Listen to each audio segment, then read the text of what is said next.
This is the Ulefone Armor 30 Pro, a very unique phone in a world where smartphones are becoming boring. That's because most smartphone manufacturers stick to what works. And when they do get a little bit of courage, they tend to remove features instead of adding ones. Rugged phones that on paper should appeal to outdoor enthusiasts are the only exception in today's market. The Armor 30 Pro is a great example of new features and thinking outside of the box, with features that could make it ideal to daily drive. I spent almost 3 weeks messing around with it, and I have some interesting takes. Stick around.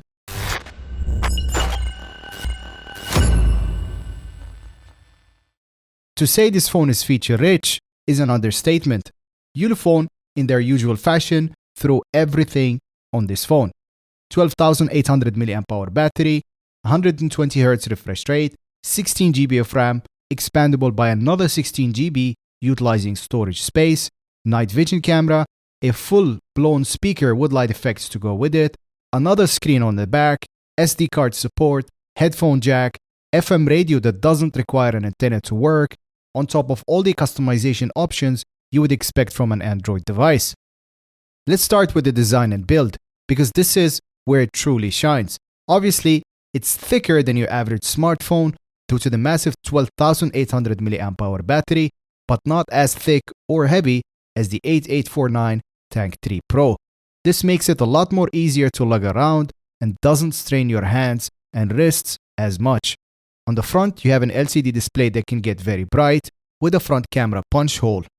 On one side, you have a volume rocker, a power button, and a customizable button that serves great as a camera shutter button due to its location. The buttons are distinguishable from one another just by touch, and the power button doubles as a fingerprint reader. On the other side, you have a SIM card tray that takes 2 SIMs and an SD card in one go.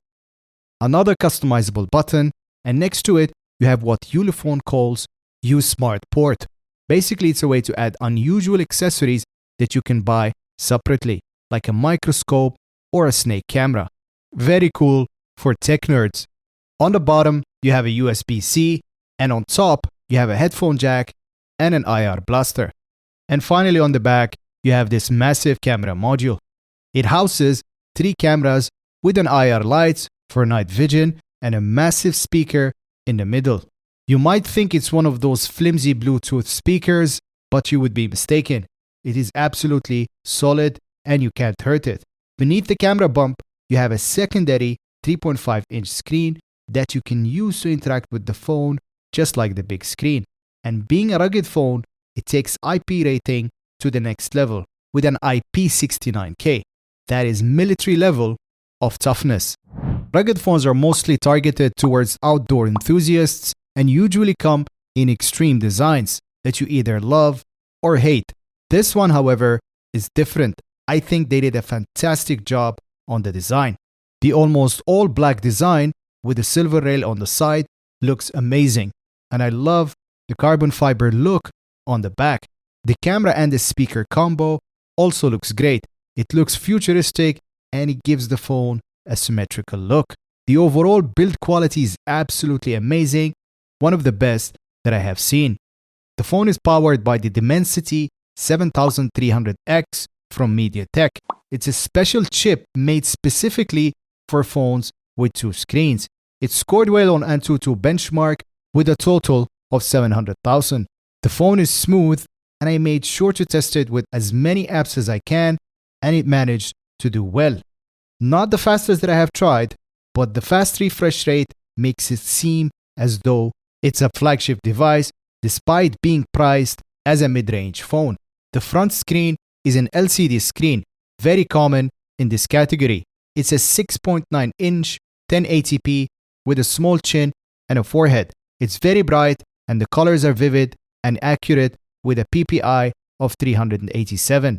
The back screen is an interesting choice from Ulefone. I couldn't really find a great use for it, and it served mostly as a head turner and a conversation starter.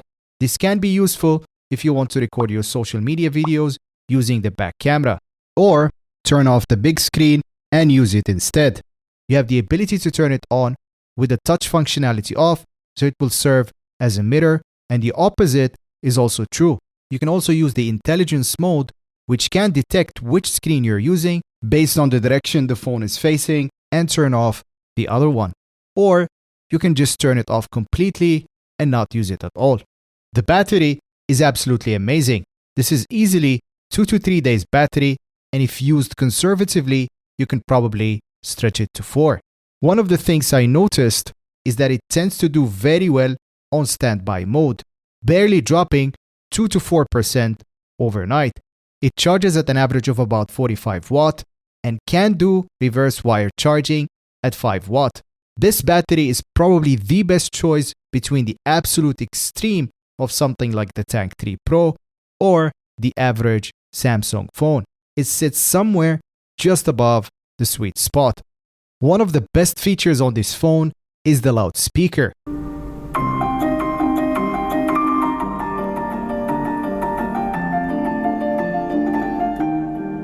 It's a 28mm driver rated at 4 watt or 118 decibels. The absolute best speaker on a smartphone that I have tested, and it's no surprise. Coupled with the military IP rating, I think I found the perfect phone to take to my shower. The cameras are okay. I took a few shots here for you to compare against the Samsung S24. You can pause and see the details. In short, you can shoot at 4K resolution on the main camera and telephoto, but you're limited to 1080p on the ultra-wide and the front camera. The camera does generally okay on video recording with a little bit of softness, but unfortunately lacks OIS. The software is the only area where I have some critiques. It ships with Android 14, which is still a relatively new release with about a year and a half old. It's similar to the stock Android you would find on a Pixel phone. It's good in general, but it feels a bit undercooked. There are a few minor bugs that I can find.